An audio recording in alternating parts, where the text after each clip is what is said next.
Happy Tuesday and welcome to the Bulwark podcast. I am Charlie Sykes. New CNN poll out, reiterating what we've already known, that the summer of 2022 is a season of deepening and widespread discontent, according to this new CNN poll conducted by SSRS.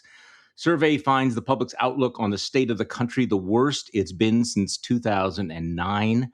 While its view on the economy is the worst since 2011, and nearly 7 in 10 say President Joe Biden hasn't paid enough attention to the nation's most pressing problems. We will talk about that, obviously.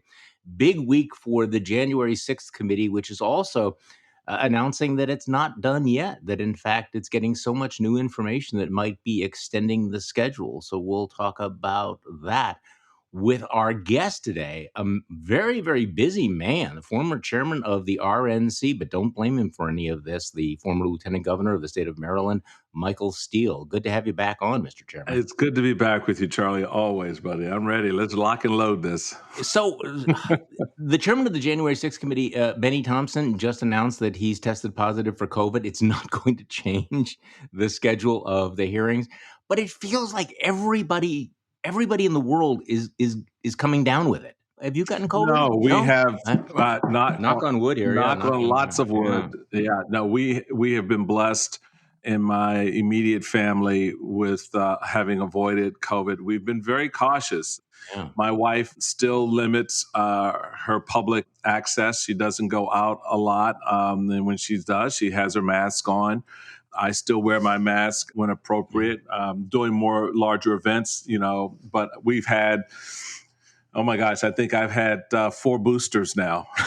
My sister's a doctor, so I can't get away from them. And because we care for our elderly parents, both of whom, 91 and 96, have avoided COVID. So we've been very blessed and cautious, but it's there. It's real. It's still very much a part of our lives, Charlie, as you know. And I think, a lot of Americans in the rush out of frustration and other anxieties wanting to get back into, the full-throated activities that they had pre-COVID, let our guards down a little bit, and it's coming back in, a mutated form, and we're going to have to deal with it. I think it's endemic. It will be with us. It will be like the flu every year. You got to get a COVID shot if you don't want to get COVID. I think you're right. I mean, it is a bizarre sort of split screen where, as you point out, I think everybody has just sort of given up on this, that there's kind of a consensus that we're moving on. On the other hand, we're getting the reports that this version is not necessarily as mild as I think we'd like to tell ourselves, that the people who are coming down with it are very sick. The good news is that the vast majority not hospitalized, death rate has been held in check by the boosters, but it's hanging over our head. It's one of those things that, you make a list of, why people think the country's on the wrong track. That may not be in the top 3 or 4 or 5, but it's right. It is there. Okay, so before we get into stuff, there's a primary. Is the Maryland primary today? Yes, it is. We are all the way live in our primary. I voted, and it's going to be a very dynamic turn of events here in Maryland because Larry Hogan, the incumbent Republican governor, is term limited out after his second term. Very popular, sitting at 70 plus approval still to this day among voters here in Maryland, Democrat and Republican. He's running about 80% among Republicans, amazing. About 72% among Democrats approval. And very critical of Trump. I mean, very much a never Trump figure. Very much a never Trump figure, going all the way back to 2015 when Trump was invited to Maryland before, I think shortly before he even announced his intention, probably 6 or so months before he announced his intentions to run. He did an event here in Maryland, and Larry Hogan refused to attend the event.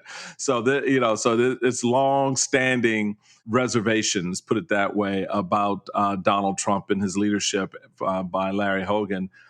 It has not hurt him. It has kept him in good stead with voters here in the state. There's some, obviously, Trump Republicans here who can't stand him because he doesn't like Trump. That's the only reason they don't like him.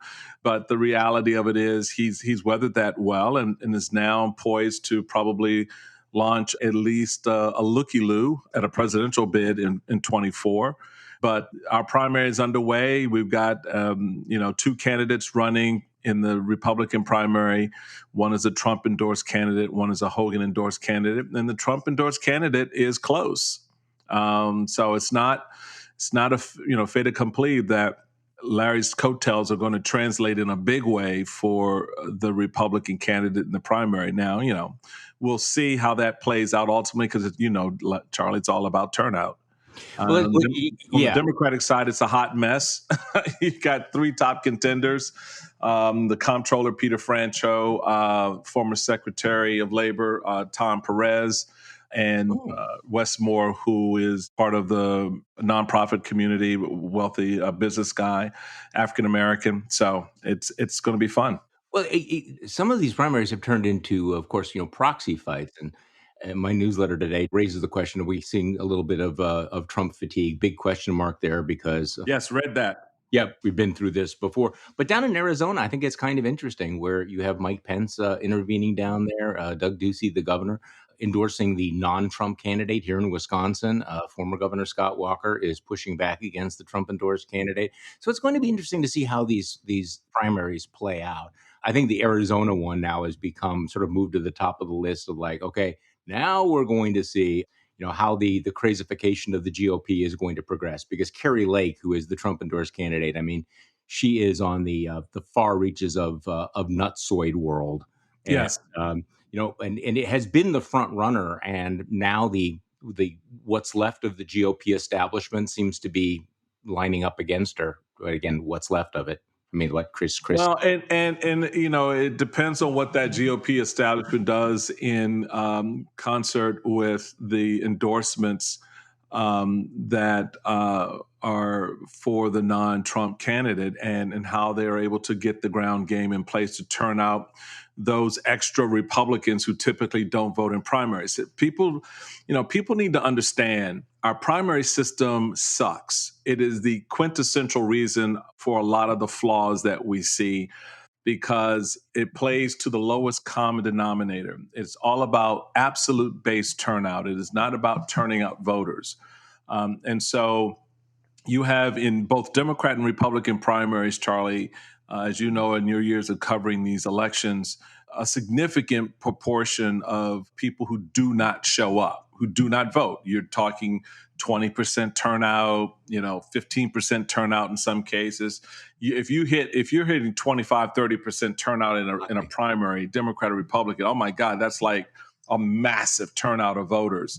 And so you're still talking about anywhere between 70 and 80% of voters who don't participate in those primaries. And the result is you get these crazy. I love what you said, crazification. I love the crazification of new word for me, crazification of the primary process and ultimately the parties. And to your broader point is why the Republican establishment is such that it still exists, is now scrambling to push back against a number of these candidates, because they've seen already the reality that they've made races more competitive, that they would clearly win in this cycle, which is why I'm on the record saying I think the Democrats have a real chance of holding the House. A lot of people think I'm smoking something, and whatever it is, trust me, it's good if I'm saying that. So, but I really believe that, to your point about crazification of the party in the nominees that it's putting forward, the impact of this January 6th committee work, which has been profoundly important, which Republicans underestimated and thought that they could just, crap all over, and they couldn't. The Supreme Court's decisions, all of that is putting on the scale against inflation, the economy, and the other things that you'll probably want to talk about that are driving some of the CNN polling and other polls. But those polls are not an indication necessarily how people ultimately are going to vote. They're just telling you how they feel. And I think people are making a very interesting bifurcation from how I feel relative to how I'm going to vote. And I think that's what I'm watching over the next 4 months going into November. Okay, so let's pivot to this January 6th committee and the impact that it might have, and preview what's going to happen on Thursday. Bloomberg is reporting that the panel is extending the inquiry because information keeps coming. They had planned to finish up by September. Instead, they're going to keep operating beyond that because I don't know, the dam is breaking. I don't know. This is what Benny Thompson said last night. And so what they had anticipated to be a final report in September is now going to be a scaled back interim report. Apparently, the only drop dead date is January 3rd, 2023, if Republicans, take over the House. We're also hearing the former Trump National Security Council official Matthew Pottinger is going to be testifying at Thursday's hearing. Representative Adam Kinzinger, who's going to be one of the lead questioners on Thursday, previewed what to expect from Thursday's hearing. Here's Adam Kinzinger on Sunday morning. So 187 minutes. You're leading this hearing. You know what you can present at this point. Can you at least tell us if you filled in the blanks of, who the president was actually speaking with, why there weren't phone records, for example, of phone calls he may have placed during that time period? We have filled in the blanks. I can't necessarily say that the motives behind every piece of information we know we'll be able to explain, but this is going to open people's eyes in a big way. The reality is, I'll give you this preview, the president didn't do very much, but gleefully watch television during this time frame. We're going to present a lot more than that. But I could only imagine I knew what I felt like as a U.S. congressman. If I was a president sworn to defend the Constitution, that includes the legislative branch, watching this on television, I know I would have been going ballistic to try to save the Capitol. He did quite the opposite. The president didn't do anything? The president didn't do anything, and we're going to fill those blanks in. And if the American people watch this, particularly I say this to my fellow Republicans, watch this with an open mind. And is this the kind of strong leader you really think you deserve? Okay, so Michael Steele, what do you expect? I'm intrigued by this filling in the blanks since the entire day is for Donald Trump a blank. So how do you fill in the blank? And he did nothing, and then like an hour later, he also was doing. Well, that is the ultimate filling. The guy sat there and did nothing. He watched TV. He put certain things. He rewound certain parts of the live story that he was watching, and so he could replay. Watching crowds beat up Capitol Hill police. That's what the president did. And I think that narrative is going to be important to unfold in great detail. If they had the time, I would actually just sit there and say, folks, we're going to take the next 187 minutes and do nothing, because that's exactly what Donald Trump did. So I think Adam has sort of set this up perfectly for a continuation of a narrative that now focuses more on the president's direct action on that day. We've gotten the tweets from the president. We've gotten what other people who were in the room have said, people who were out in the field, what they have said. Now we'll get to see what the president did in response to all of this. And I think that's going to be important. I want to step back to your lead-in point, which I think is excruciatingly important. I am so glad to know that this committee is not suspending its work, is not ending its work in July or August. I think they go right through. I think that you operate on the assumption, yes, that you could not be in power come January 3rd, but you very well may be in power come January 3rd. And so you pursue the work in front of you. And I think that's going to be important for November. And here's why. Going back to the point, these hearings have had an enormously important impact for voters and for citizens who've been watching and following this. And I think in addition to Trump, what this now puts in front of the American people is this is the Republican Party who told you, now that you've seen in raw relief what happened on the 4th and the 5th and the 6th of January, that this was not just some political exercise, that this was not some tourist group coming to the Capitol. This was not an ordinary rally for support of the president. This was an outright coup. And for those Republicans who stood in the well and condemned it then, on January 7th and 8th and subsequent weeks, now sitting back saying that this is legitimate political discourse. Were they lying then, or are they lying now? That's the question that the American people need an answer to. And of course, one of the most interesting questions is what difference does it make that it's in prime time? This will be on all networks. Apparently, ABC, NBC, CBS have juggled their schedule. All the cable channels are going to be carrying it. Probably only Fox News will be an outlier. Look, I don't think you need a PhD in politics to understand that that's a big deal, because it will expose this to people who have not been following it the way that you and I have been following it. I mean, we have been marinating in this and talking about this and writing about this for a year and a half. It's going to be new to millions of Americans. Now, again, it's the middle of summer. Hardcore MAGA types will not be watching. But here's another just intriguing possible bit of fallout. My colleague Sarah Longwell tweeted, I'm sure you saw this. She just had another focus group of Trump voters. These are Trump supporters. Mm-hmm. Where zero wanted Trump to run again in 2024, really a striking departure from dozens and dozens of focus groups pre-January 6 hearings.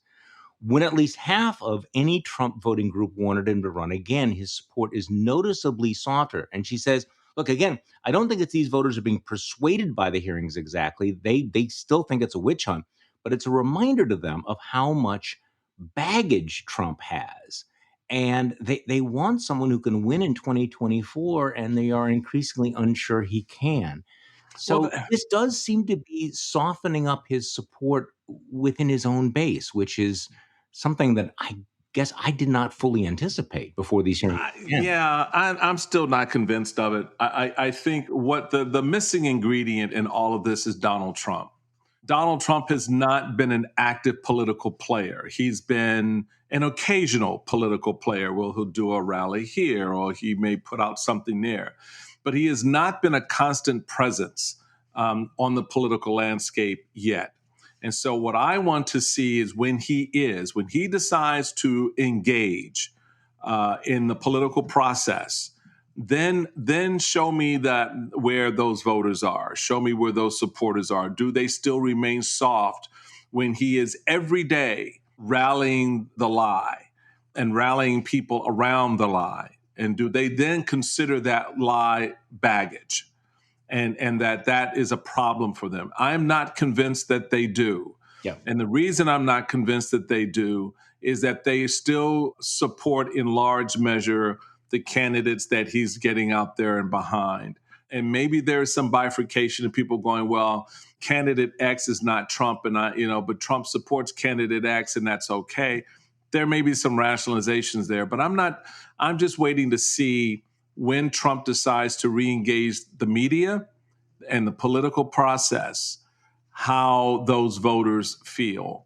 And if you come back and show me that zero want him to be on the ticket in 24, then yes, he's got a problem. But I'm not convinced he does just yet. It also matters whether, what the choices that voters are facing. And it does come, I was thinking about this over the weekend, with all the speculation about Ron DeSantis. You look at the numbers and, obviously DeSantis' stock has been rising in Republican circles, but will he run?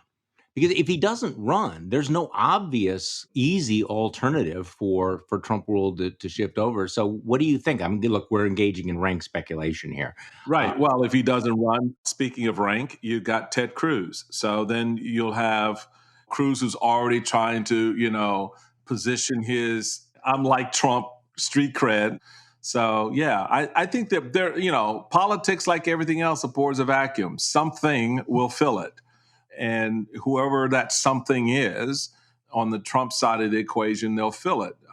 The question becomes on the other side, what is the lane that's created with or without Trump by Republicans who want to pull the party off of a cliff that it is clearly already free falling from, and try to create some level of soft landing in the gully below. But I don't know. I don't know if that lane is going to be able to be created with Trump. Certainly, I think it's a possibility without him. And I'm not convinced he runs. A lot of people are. I think a lot of this. You're not convinced who runs? Trump. I'm not. Really? I'm not convinced he runs. Really? Two reasons. Two very important reasons to me, knowing the man as I do. One, he doesn't want to do the work. Two, he doesn't want to lose. and that prospect of losing weighs a lot heavier for him. Oh, I think that's huge. I would put that number one. And look, I in my newsletter I mentioned I don't know the pollsters, so lots of caveats all around this. But there are been two polls out of Florida, which is of course Ron DeSantis' home state. So I mean take that for what it's worth, showing DeSantis beating Trump in a Republican primary 61-39. Now again, that may be an outlier, but remember this is a state where Donald Trump thumped Marco Rubio, and again, you do wonder whether or not Trump looks at that and goes, "Ooh, geez, this guy gets in." I mean, the worst from Donald Trump's point of view, the worst thing in the world would be to lose a primary, to run and not win the nomination. Yep. Here's a question, Michael, because I'm sure you've thought about this. Well, one thing we know about Donald Trump is he never loses, right? He's only betrayed. Right. Can you imagine what a disaster it would be for the Republican Party for him to run and then lose, because he would then obviously lash out and accuse his fellow Republicans of stealing the race and cheating? Of course he would. Of course he would. Of course he would. Of course he would. And in fact, I think that the reality for a lot of Republicans, which is why they're trying like hell to keep him away from this primary process as much as they possibly can, is the fact that Trump looks at DeSantis and has been known to say, well, I created him. Yeah. Talk about betrayal. He sees that as betrayal. And then there's all, you hear this sort of benign language from Trump about DeSantis, meaning, oh, I like him. Okay, yeah, sure you do. But the reality of it is he's got not one but two eyes on him, and is very much aware that his problem lies within the party. And again, that's what I'm talking about, the engagement. When he engages, when he decides to pull that trigger, how he does that will set up how this whole thing is going to play itself out. Now, whether he runs, Charlie, as you've reported and talked about, because he wants to avoid prosecution and irrelevancy. And irrelevancy, this is the way to do it. That's right. I mean, he knows what happens the moment he announces that he is not running. Okay, so you mentioned the name Ted Cruz, which is usually not relevant, except I think one of the things that's been happening is watching the Republicans have this bidding war for how extreme they're going to be and what they will do. For example, Roe versus Wade is overturned. Right. People say, well, we're returning it to the states. And immediately, I think 5 minutes later, they're going, well, no, we don't want to return it to the states. We want a nationwide federal ban. And Clarence Thomas is out there going, wait, Roe, that's not enough. We need to overturn all the rulings involving contraception and gay marriage. And over the weekend, Ted Cruz said something very interesting. I want to play this not necessarily because, Ted Cruz is this great power, but because I think he reflects something that is out there and people need to have this on their radar screen. So this is Ted Cruz talking about the Supreme Court decision that legalized gay marriage. Obergefell, like Roe versus Wade, ignored 2 centuries of our nation's history. Marriage was always an issue that was left to the states. In Obergefell, the court said, no, we know better than you guys do, and now every state must sanction and permit gay marriage. I think that decision was clearly wrong when it was decided. It was the court overreaching. Okay, so Michael, I think one of the most important things to realize is that if you follow the logic of the Dobbs decision, does anyone actually think that Samuel Alito or Clarence Thomas would not tomorrow vote to overturn Obergefell? They absolutely would. Not only Obergefell, but Lawrence, which was about same-sex relations, and of course Griswold, which was the contraceptive decision, which formed the basis of a right to privacy, which I've always argued, going back to my very, very young days in law school, which always got me in so much trouble at Georgetown, was that if you ever overturned Roe versus Wade, you have to overturn Griswold, because it's based off of a right to privacy analysis. And we can talk about the right or wrongness of it. I always thought, both decisions were wrongly decided by virtue of the fact that you create this right to privacy that doesn't exist, was not a part of the 2 centuries of our nation's history. But using Ted Cruz's logic, yes, those cases should fall, as should the case for interracial marriage. So I found it very amusing that Justice Thomas didn't reference that particular Virginia case because he's married to a white woman. So if you want to have this 2 centuries worth of our nation's history argument as the basis for a lot of things, then y'all need to strap in, because America is going to look a lot different if that analysis holds up. And you saw the retreat almost immediately when people applied their logic to Brown versus Board of Education. All right? Which goes against 2 centuries of our nation's history, which was not about educating Black folks. All right? So, this is such a BS. This is where I just want to take Cruz in a room and just smack the crap out of him, because he knows better. All this high-powered intellect that he supposedly has, he clearly is, using it at the wrong end. And the problem is it logically doesn't hold up. So just state you don't agree with gay marriage, all right? And your United States Senate proposed a piece of legislation that changes that.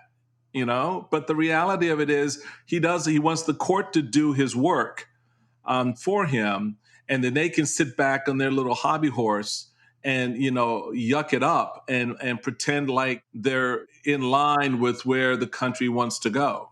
Well, okay, you say it doesn't logically work, but actually it does in terms of the logic, which is that if you say there's no right to privacy, if your standard is that there are no rights unless they are deeply embedded in American history, then he's got a point. And this is why it's dangerous, right? Because if you follow that iron logic to overturn Dobbs, then and I think that the language that Alito used in that opinion is almost word for word the language he used in his dissent on Obergefell.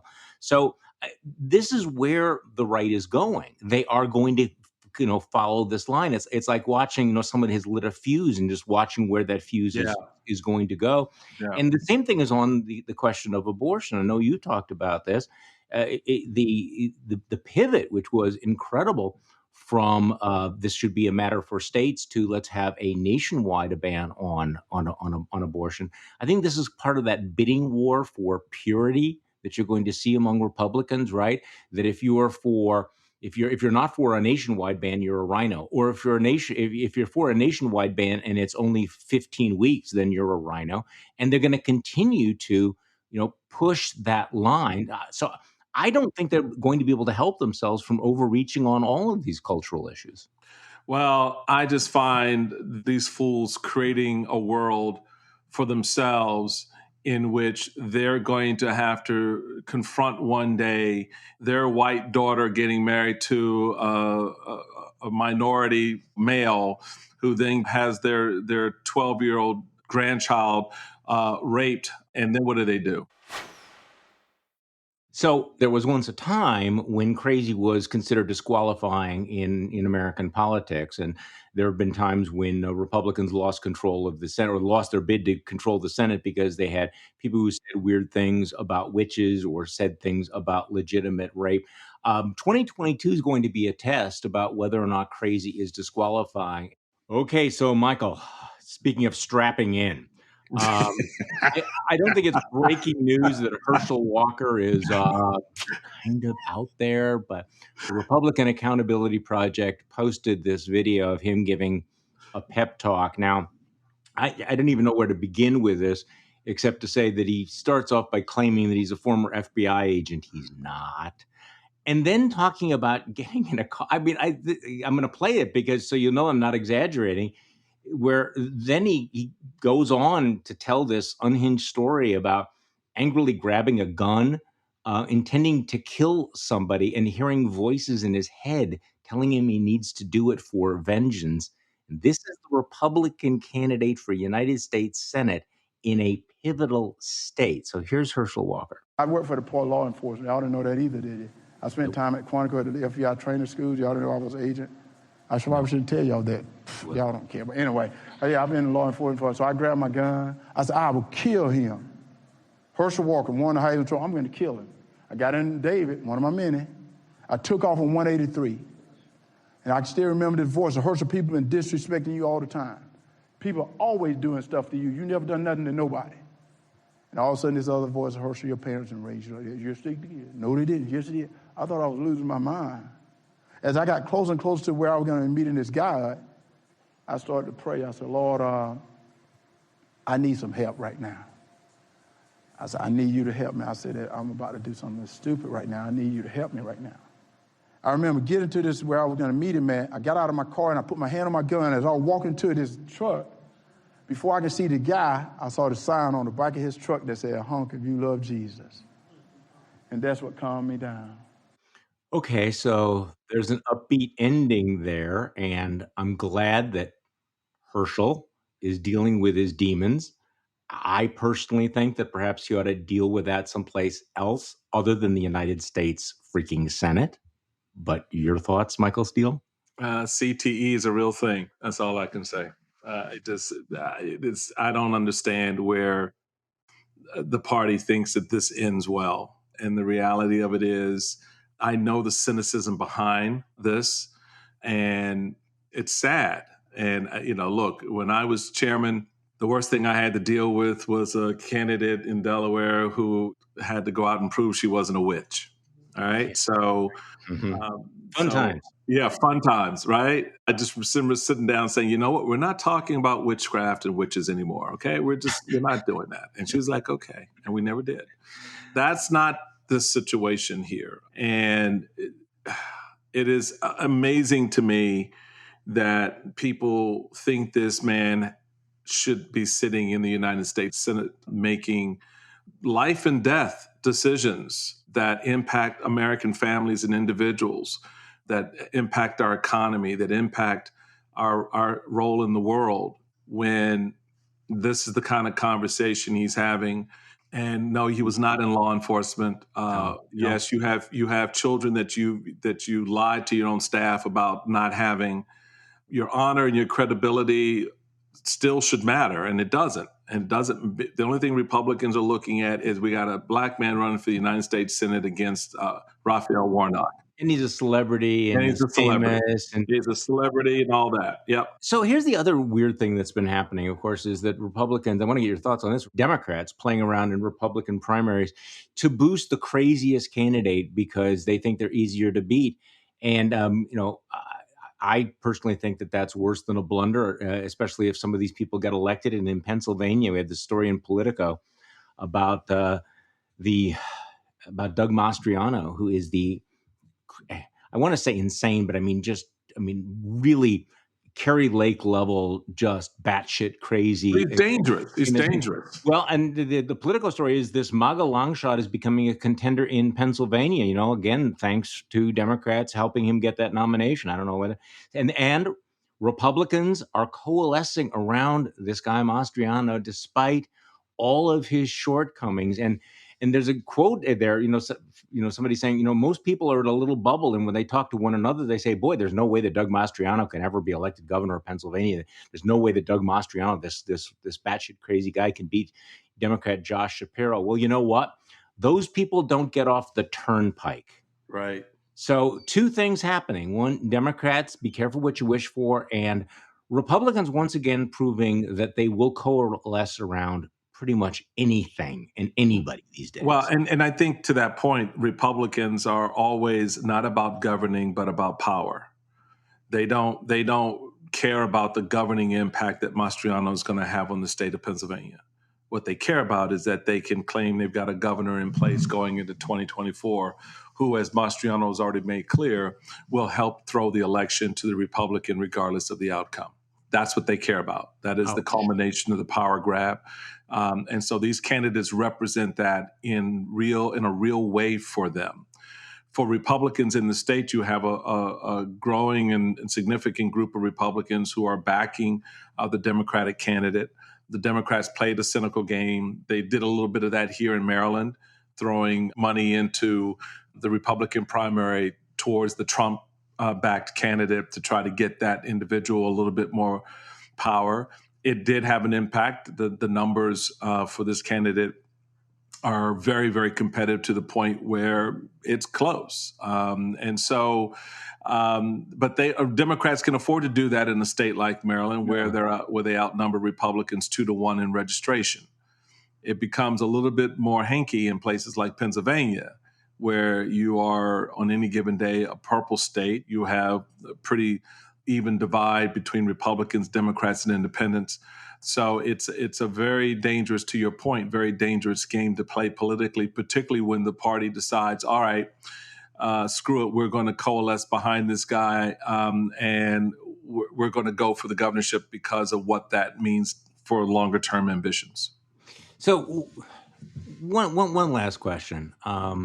I, by the way, spent the weekend in Maryland, and when I was flying back from D.C. back to the Midwest, I was watching some of the cable coverage because you can do that on airplanes, which is amazing. Yeah, I know, right? It is amazing. I was watching, unfortunately for my blood pressure, the press conference out of Uvalde, where the House report was being released about the incredible series of FUBARs there, the fact that there were nearly 400 heavily armed police officers who waited out in the hallway for 77 minutes. And I just, it is so enraging. I don't know how people who lost loved ones don't lose their minds, quite frankly. I mean, I often, say, people need to keep their heads, but I don't know how they don't lose their minds. And the House report is very, very good, very, very comprehensive. I thought they were very professional in presenting the evidence about all of the things that didn't happen, all the warning signs that were ignored, the doors were unlocked, all of the things that happened, the lack of command and control. But I was struck by the fact that they kept using the phrase systemic failure over and over and over again. And it struck me that was a euphemism, that it's one of these jargony bureaucratic phrases that say that, well, the system failed. But sometimes, Michael, the system, it's not the system, it's the individuals in the system. It's individuals who were cowardly, who were stupid, who were incompetent, who made decisions. And there's something sort of distancing about it, like it's, if it's the system, then it's not any individual's fault. So you know what I'm saying? There's something, and also I think words like systemic are words that actually no one really knows what they mean. You know what I'm saying? It sort of bureaucratizes, like, no, this guy fucked up big time. This guy over here was standing here with his what in his hand, and he didn't do anything about it. That's not the system. That's these guys. So is that unfair? I mean, no, it's not. It's all the thing just enraging. It does enrage you. I don't think that's an unfair analysis of it. I think it does cut to the core of the issue.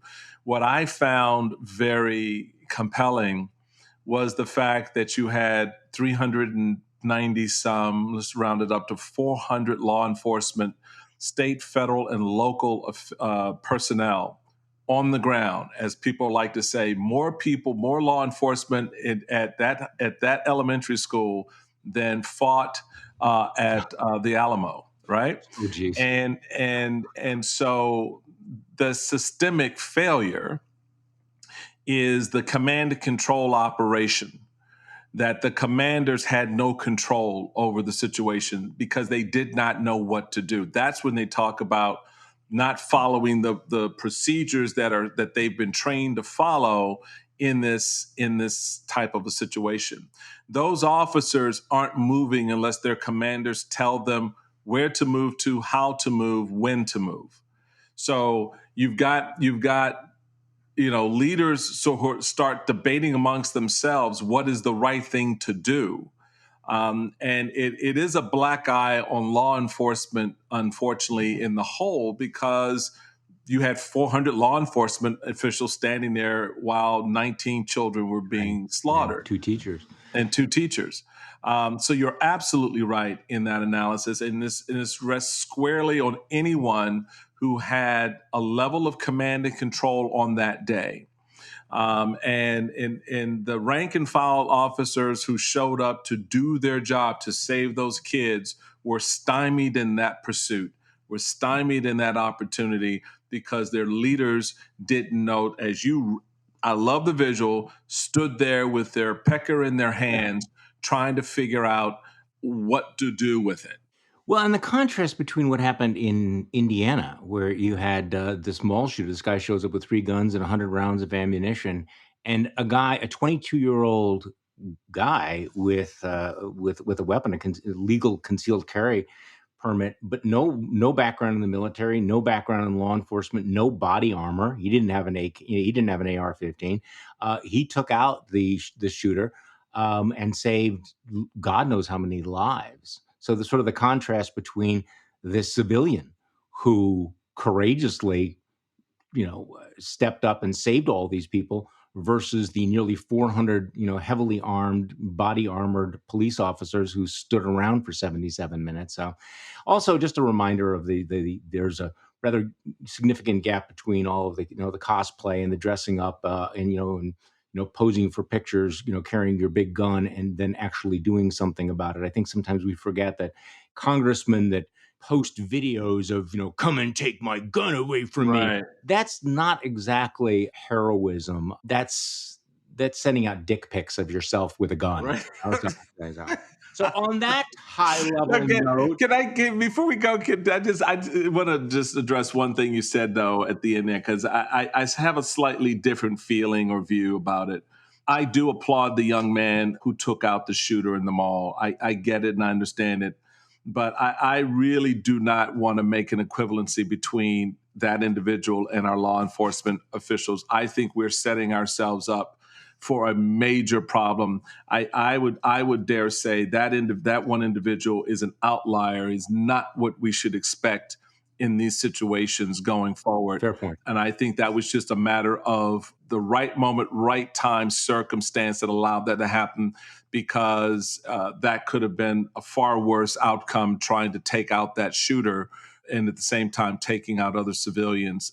So I just think, the fact that we're arming people and making it easier for them to conceal carry and so forth, we are on the precipice of something that I think could be a lot more dangerous. Even in that wild, wild west, which everyone likes to idealize and talk about, it was not as wild as you think because guns were not permitted in saloons. Yeah, wisely. No, here's a fair point. And I certainly don't want to come off as endorsing some kind of, vigilante culture where everybody is walking around with a gun, because, of course, that is very, very dangerous. Michael Steele, thank you so much for being so generous with your time and coming back on the Bulwark podcast. We always enjoy having you. No, I love it, brother. It was great to be with you as always, Charlie. The Bulwark podcast is produced by Katie Cooper with audio production by Jonathan Siri. I'm Charlie Sykes. Thank you for listening to today's Bulwark podcast, and we'll be back tomorrow. We'll do this all over again.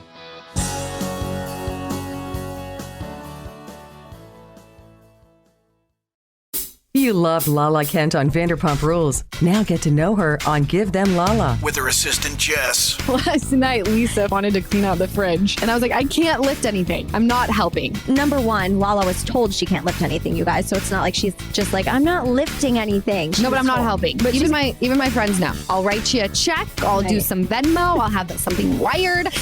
I am not helping. I don't like it. Give Them Lala. Listen wherever you get your podcasts.